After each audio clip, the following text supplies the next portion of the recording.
First, though, we are following a developing story out of Polk County that has captured the nation's attention. The ex-Marine said to be behind the massacre in Lakeland appeared in court this morning, but no bond for Bryan Riley. The 33-year-old is accused of shooting and killing 4 people, including a 3-month-old baby. An 11-year-old girl was also shot. She was the only survivor. Detectives tell us she's now in critical condition. Investigators are still trying to figure out what led up to this, so here's what we know so far. They say he drove to a home near Lakeland Saturday night, but left after neighbors threatened to call police. Officers say he went back to that same home just before 4:30 Sunday morning and started shooting. A lieutenant heard the shots and saw the man in body armor running into the house. That led to a shootout with deputies. The sheriff says Riley surrendered after being shot and admitted to taking meth that day. 10 Tampa Bay's Malik Rankin is live in Polk County tonight. Malik, as investigators are trying to piece these facts together, you heard from a neighbor who believes that he had a close call that night.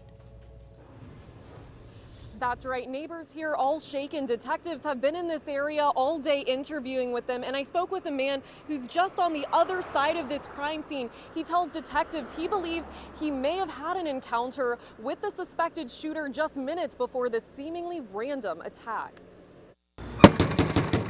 That's how it sounded at 3:45 in the morning. That's what woke me up, that noise. Miguel Rivera says someone was banging on his back door early Sunday morning. Then just minutes later, he heard round after round of gunfire. It's not fireworks. It's too loud for that.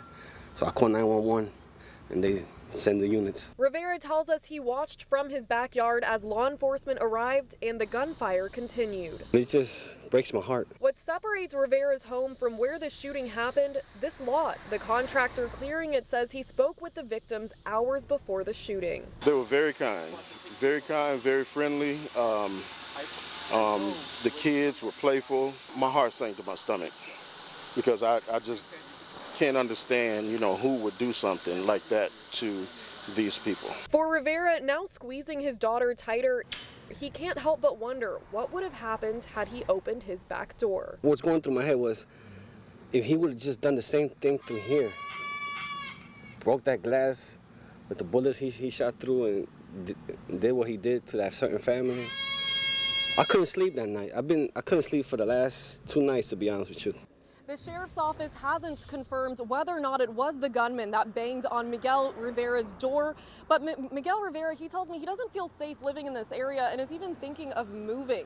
I hope you stick with us tonight at 6. We hear from loved ones of one of the victims of this devastating shooting. Malik, we'll see you then. So who is Bryan Riley? According to Sheriff Judd, the 33-year-old was a Marine for 4 years before he was honorably discharged. He was currently working as a security guard. He spent 3 years in the reserves and did tours in Iraq and Afghanistan as a sharpshooter.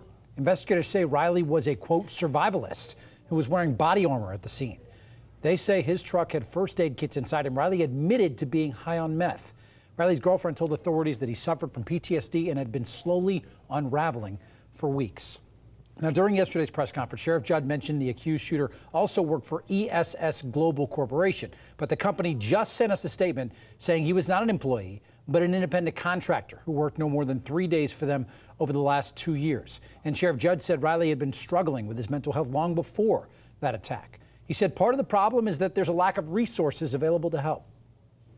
Yeah, we've noticed that, that occasionally has a little depression, in their words, PTSD from the war. But the reality of it is this nation doesn't do enough for those that are mentally ill. Now, local veterans and mental health professionals are helping us to take a deeper dive into the resources that are available to help our vets. Gabe Saffold is a former intelligence officer with the Air Force. He was deployed 5 times to Iraq and Afghanistan. Saffold said the hardest part was admitting that he needed help. But after just 1 counseling session, he started to heal. When I realized I might be a threat to someone else, I turned on myself, and then that was very scary. And that was the time that I just walked into the first available thing I could imagine. Now, to this day, Saffold and other vets told us they experience different triggers. They experience those different triggers. So it's important to know who to call and where to go if you feel like that's happening to you. And we do have a list of resources for you, from hotlines to call centers to counseling. Just head to 10tampabay.com and you'll find much more information within this article.